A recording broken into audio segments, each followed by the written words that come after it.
এক গৌৰৱজল ইতিহাসৰ ধ্বজা বহন কৰা ঐতিহাসিক শিৱসাগৰ জিলাৰ যিসমূহ আমাৰ ঐতিহাসিক সমল আছে এই সমলসমূহ সংৰক্ষণ আৰু সভাবৰ্ধনৰ কাৰণে আমি টাইম ছাত্ৰ সন্থাই মাত পাতি আহিছোঁ আৰু অতি শেহতীয়াকৈ আমি যিখন আমাৰ যমুনা এই যমুনাখন অবৈধ বেদখলকাৰীৰ গ্ৰাসত পৰাৰ পৰিলক্ষিত হৈছিল আৰু এই অবৈধ বেদখলকাৰীৰ ওপৰত এটা দৃষ্টান্তমূলক শাস্তি প্ৰদানক আমি টাইম ছাত্ৰ সন্থাই আমি বিভিন্ন সময়ত প্ৰতিবাদী কাৰ্যসূচী হাতত তুলি আহিছোঁ, কিন্তু এই পৰ্যন্ত জিলা প্ৰশাসনৰ পুৰাতত্ত্ব বিভাগে কোনো ধৰণৰ সহযোগিতা আগবঢ়োৱা নাই, যাৰ ফলশ্ৰুতিত আমি ইতিমধ্যে এখন ফলক ইতিমধ্যে আমি ইয়াত আহি দিছোঁ 7 দিনৰ সময়সীমা বান্ধি আৰু 7 দিনৰ পিছত যদি ইয়াত থকা যিসকল অবৈধ লোক আছে তেওঁলোকে যদি ইয়াৰ পৰা গুচি নাযায় কিন্তু কোনো কাৰণতে ইয়াত তাৰ পৰৱৰ্তী সময়ত কিন্তু টাইম ছাত্ৰ সন্থাই আমি নিজাববীয়াকৈ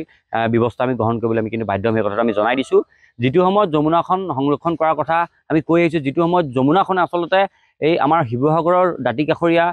যিসমূহ ঐতিহাসিক সমল আছে সম্পদ আছে সম্পদৰাজিৰ লগত এটা বিজ্ঞানসন্মত দৃষ্টিভংগী জড়িত হৈ আছে। ঐতিহাসিক শিৱসাগৰ পুখুৰীৰ পানী ভাৰসাম্যতাটো যমুনাৰ লগত এটা বিষয়বস্তু জড়িত হৈ আছে। ঐতিহাসিক শিৱদৌলৰ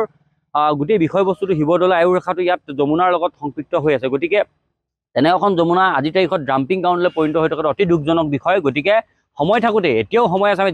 আমি পুৰাতত্ত্ব বিভাগক অনুৰোধ জনাইছোঁ, প্ৰশাসনক আমি অনুৰোধ জনাইছোঁ যাতে সময় থাকোঁতে আচলতে এই যমুনাৰ যি অবৈধ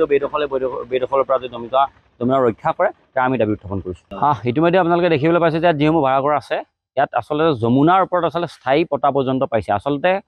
কোনসকল বিষয়াৰ আশিক পুষ্ট হৈ আচলতে এইসকল লোকে ইয়াত পতা পাইছে তাক লৈ আমি প্ৰশ্ন উত্থাপন কৰিছোঁ আৰু সমান্তৰালকৈ এই চৰকাৰী বিষয়ববীয়াসকলৰ ওপৰত এটা যাতে তদন্ত হওক, যাৰ ছত্ৰছায়াত থাকি আচলতে এইসকল লোকে আছে মাটি ম্যাদী পতা পৰ্যন্ত পাইছে তাৰ ওপৰত এটা তদন্ত হ'ব লাগিব আৰু তদন্তত যাতে যিসকল লোক মানে ইয়াত ধৰা পৰে তেওঁলোকক এটা কঠোৰ শাস্তিৰ পোষকতা আমি এই কাৰণেই কৈছোঁ যাতে অনাগত দিনত এই দৌল দেৱালয় ঐতিহাসিক সমলসমূহ যাতে সুৰক্ষিত স্থানত থাকে, তাত যাতে কোনো ধৰণৰ বেদখলকাৰীয়ে যাতে বেদখল কৰিবৰ কাৰণে মন মেলিব যাতে নোৱাৰে তাৰ কাৰণে এটা শাস্তিৰ প্ৰয়োজনীয়তা আছে।